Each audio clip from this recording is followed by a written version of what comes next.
Selamat sore Bapak Ibu, saudara-saudara yang Tuhan Yesus kasihi. Bersama saya lagi Pendeta Herman Siregar dalam program 5 menit sejenak mendengarnya. Mari kita lanjutkan lagi pembicaraan kita dari Matius pasal 5 ayat yang ke-16. Demikianlah hendaknya terangmu bercahaya di depan orang supaya mereka melihat perbuatanmu yang baik dan memuliakan Bapamu yang di sorga. Sekali lagi, demikianlah hendaknya terangmu bercahaya di depan orang supaya mereka melihat perbuatanmu yang baik dan memuliakan Bapamu di sorga. Saudara, menjadi terang memang tidak mudah bagi kita. Menjadi terang tidaklah seperti orang membalikan tangan. Perlu banyak pergumulan. Kenapa seperti itu? Karena memang belakang kita semuanya adalah dari kegelapan. Kita pernah hidup dalam daging, kita pernah hidup dalam kesenangan demi kesenangan kita, bahkan kita hidup dalam dosa. Sehingga masa lalu itu kadang-kadang dilihat orang. Ada banyak orang yang melihat masa lalu kita, dan kadang-kadang masa lalu itu selalu menjadi patron bagi mereka untuk menjas kita dan untuk mengatakan kita bahwa kita ini adalah orang yang mungkin tidak benar dan lain sebagainya. Tetapi setelah kita percaya, memang Roh Kudus akan mengerjakan perubahan-perubahan dalam hidup kita. Tetapi ingat baik-baik, ya dengan Roh Kudus itu mengerjakan perubahan-perubahan dalam hidup kita, berarti kita siap hidup menjadi terang. Bagi siapapun kita siap hidup jadi terang. Tapi kalau seandainya orang menolak terang kita itu, saudara-saudara tidak usah khawatir, karena memang ada masa lalu di sana. Tetapi proses waktu yang panjang, orang akan melihat bahwa kita ini adalah orang yang sudah dirubah dan kita sekarang menjadi berkat dan menjadi terang bagi banyak orang. Sehingga frasa atau kata yang mengatakan demikian hendaknya terangmu bercahaya di depan orang. Ini kata yang penting buat kita. Bahwa terang kita itu harus konsisten. Cahayanya harus konsisten.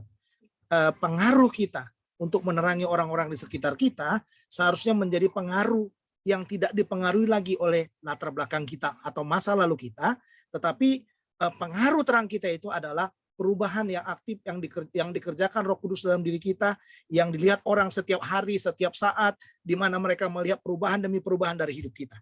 Sehingga kesimpulan dari Yesus dalam bagian ini, demikianlah hendaknya terangmu bercahaya di depan orang. Tujuannya saudara, di dalam bagian ini dikatakan tujuannya ada dua. Yang pertama supaya mereka melihat perbuatanmu yang baik.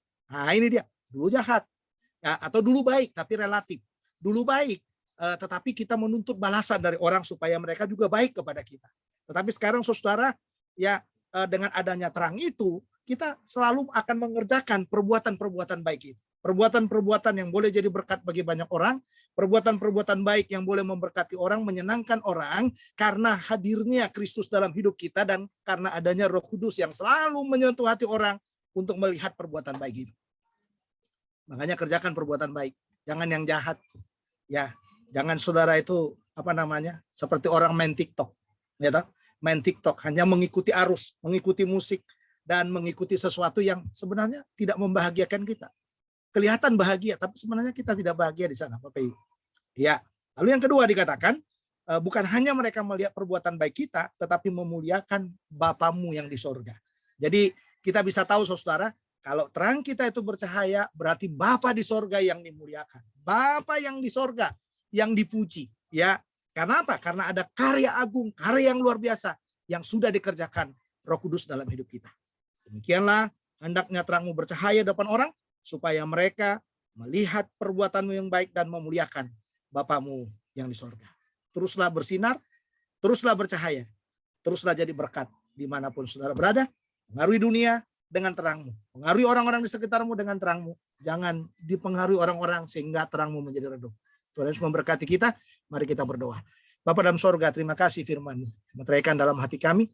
Kami percaya karya Roh Kudus yang menuntun kami supaya kami boleh berjalan dalam terang dan hidup kami boleh menjadi berkat. Dan biarlah firman-Mu yang termeterai dalam hati dan pikiran kami, dan Roh Kudus mengerjakan menolong kami untuk melakukannya. Dalam nama Tuhan Yesus kami sudah berdoa. Amin. Selamat sore, jumpa lagi esok. Tuhan Yesus memberkati kita. Shalom.